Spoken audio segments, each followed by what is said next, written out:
What is up, gang? Happy Tuesday.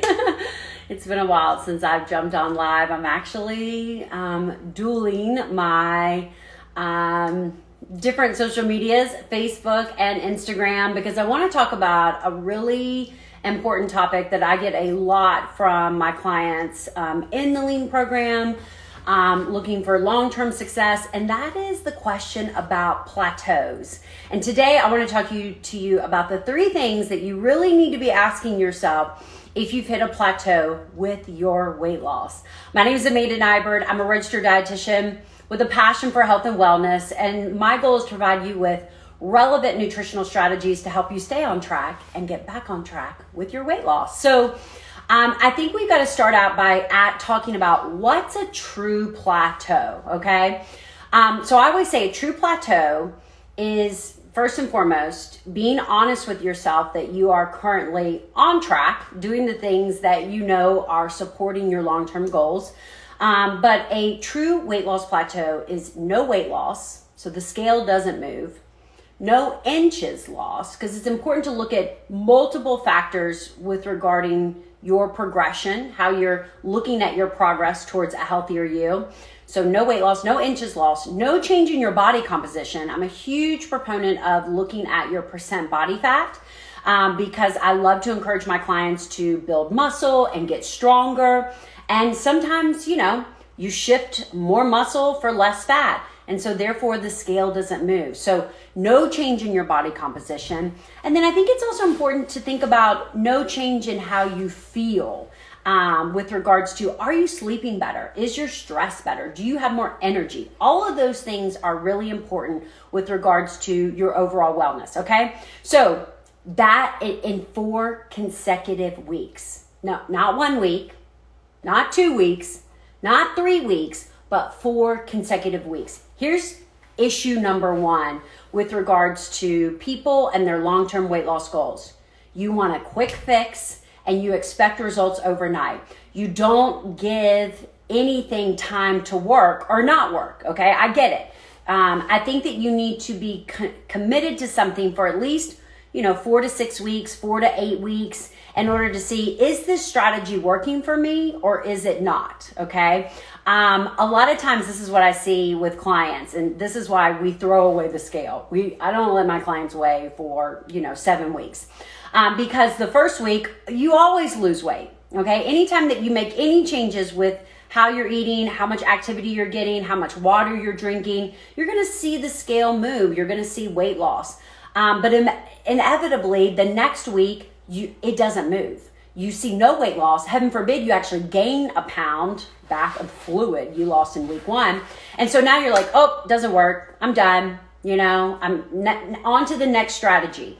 And it doesn't work like that. It really takes, again, long-term lifestyle change to see long-term progress. So what's a plateau? No weight loss, no inches lost, no change in body composition, no change in how you feel for 4 consecutive weeks. All right, so you're like, okay, Amanda, I have absolutely hit a plateau. I meet all the definitions of a plateau. Check, check, check, check, check. Okay, so now what? Okay, so this is gonna be a 2-part series. So I'm gonna talk about, because I don't want it to be too long. So today's series is about what 3 questions are you gonna ask yourself if you have truly hit a plateau, okay? If you haven't seen weight loss in 2 weeks, then you haven't hit a plateau. I think we've cleared that up. So 3 questions to ask. Number 1, am I being honest with my actions? Looking back over the past 4 weeks, have I had more flex days than I anticipated? Have I had more episodes of, really overeating than I really considered? Have I not been getting in my workouts like I planned? Have I not been focused on whole food nutrition? It's kind of like the first thing you should ask is, again, how honest am I being with myself? So reflecting back on the last 4 weeks, if you had like a week-long vacation 3 weeks ago and you're assessing your progress, at 4 weeks, well, you might need to give yourself another week Because if you lived your best life for a whole week, well, then you weren't really on track for 4 consecutive weeks, you know?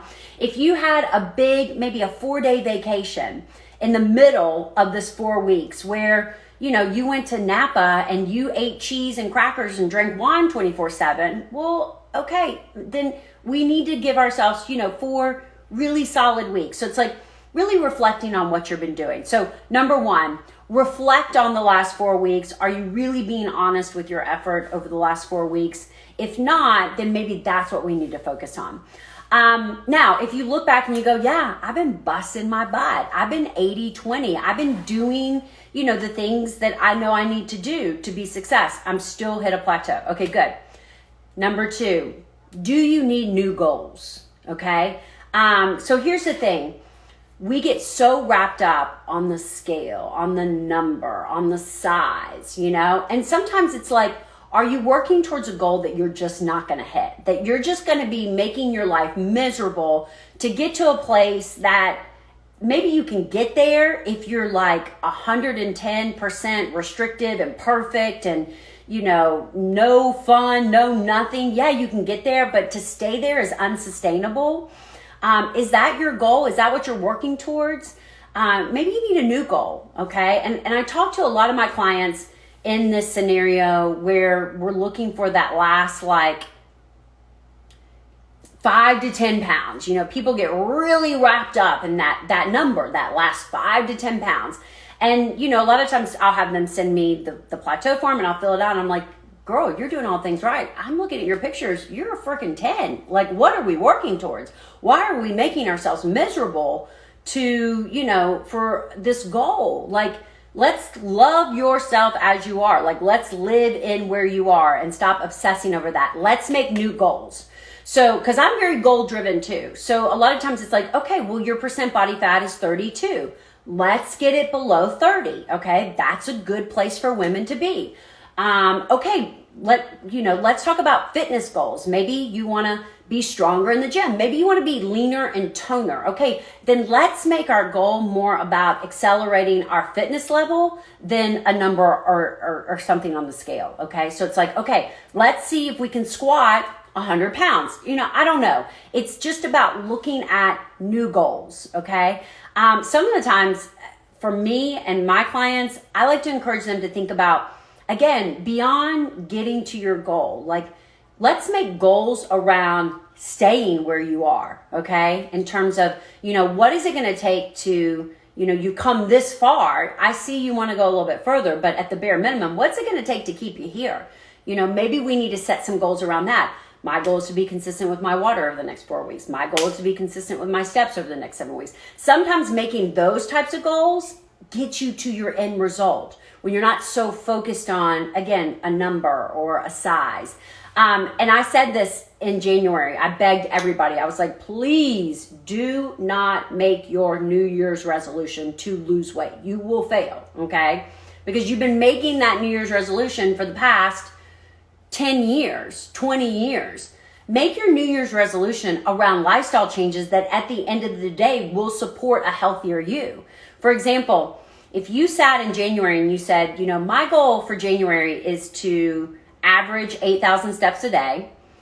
My goal for January or for 2020 is to drink, you know, 60 ounces of water a day. My goal for 2020 is to eat out less, okay? If you make just those 3 simple goals, I bet you're in a better place today. You know, I bet you're more active. I bet you're more hydrated. I bet your hunger's better controlled. I bet you're seeing positive results. I bet you have more energy. I bet you're sleeping better. And it's not around like, my goal is to lose weight, okay? Because that never adds up greatly. So, number 1, assess, okay? How true and honest are you with regards to your health and wellness goals? Number 2, set a new goal, okay? Maybe it's time to stop looking at, you know, a number or a size or a place you want to be, and let's set other goals and work towards those. Inevitably, they'll probably get you to where you want to be. Number 3, this is the biggest one. Is it time to take a break? Is it time to take a diet break? Here's the thing. You can't be grinding it out in terms of weight loss. You can't be in caloric deficit, all the time. You can't be crushing into the gym all the time and continue to see results. It just doesn't work like that. Your metabolism doesn't work like that. You have to take breaks in your effort. Now, here's the deal. When you hit a plateau, sometimes hitting a plateau is a really good time to take a diet break. What does a diet break mean, okay? Basically what it means is that you're gonna learn to love yourself right here, right where you are, recognizing that you're not quite where you wanna be, but you're happy with how far you've come. You've hit a plateau, you're doing all the right things, you're not seeing results, it's frustrating you to the point where now you just wanna give up. But you recognize that you, at the bare minimum, want to sustain the progress that you've made. That's when you start recognizing the ability to do that, that's when you see long-term health and wellness results, okay?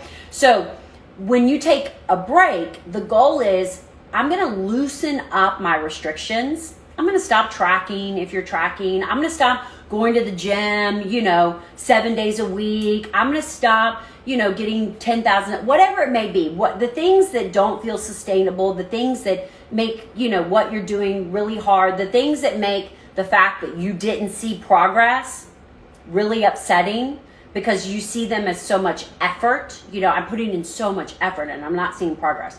Are the things that you want to relax on, okay? Now, there's a big difference between relaxing and going back to your old ways. And that's really key. So taking a diet break is about deciding, for the next 4 weeks, for the next 8 weeks, for the next 12 weeks, I'm going to focus on maintenance, okay? I'm going to enjoy the summer. I'm going to, take a break, whatever that may be. And here's the thing. I find that even there are seasons in the year that are easier for weight loss than others. For example, the easiest season for weight loss is January, February, March, because everybody's on a diet. So it makes it very simple. Your friends are on a diet, your family's on a diet, everybody's looking to be healthier, okay? And then once kind of summer comes along, it gets a little bit harder. Your days are longer. You're eating later, you're more social, there's barbecues, there's pools, there's lakes, there's all those things. So sometimes now is the best time to take a break, okay? So focus on maintenance over the next 4 to 8 weeks versus weight loss. Then when you're ready to dial it back in and work towards that next goal, then your metabolism is actually primed and ready, because during that maintenance mode, you did a little bit of reverse dieting, okay? Because when you're not tracking, you're eating more. When you're not 100% dialed in, you're more lax. You're allowing your metabolism to recover from that deficit. So 3 things I want you to ask yourself. Let me know what questions you have about plateaus. In my part 2 series, I want to talk about if you're at a point where you are at a plateau, you've assessed the last 4 weeks, you've been kicking butt, you don't need to make new goals, meaning that, maybe you've got a big chunk of weight that you want to lose and you're committed to losing it, and you're not ready to take a break, maybe you just started, then what do? Okay, how do you break through a plateau? I want to talk about that in part number 2. So let me know what questions you have about plateaus. Please share this video with your friends and family, because I think there's a lot of misinformation about weight stalls and what to do. And I think the biggest message that I want to give you guys is the fact that sometimes you need to take a break. And the fact of grinding it out over and over and still not seeing results really can wear you down and cause you to backslide with your progress. So I don't want that to happen to you, especially over the summer season. All right, guys, have a great Tuesday. I look forward to talking to you soon. Bye.